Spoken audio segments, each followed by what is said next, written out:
Sa mundo kung saan napapalibutan ng mga langgam ang kusina, may isang tarantado na haharapin ang pagsubok na ito. Teka, yung asukal ko! Hindi!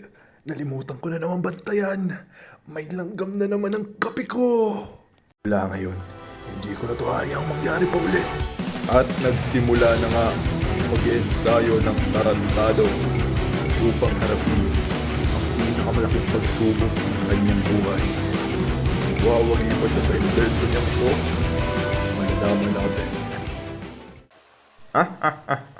Libreng pagkain na naman. Ulaga talaga yung lalaking yun. Teka, ano to? Bakit may Arduinong nakakabit? Tignan nga natin ang mabuting lalagyan. Huwag mo sabihin. Nani?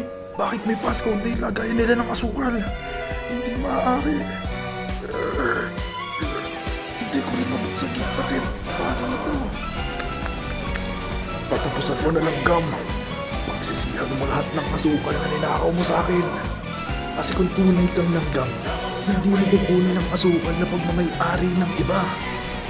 Tis ako araw-araw na itutut ang daliri ko sa kape para lang matanggal kayo. Pero ngayon hindi na.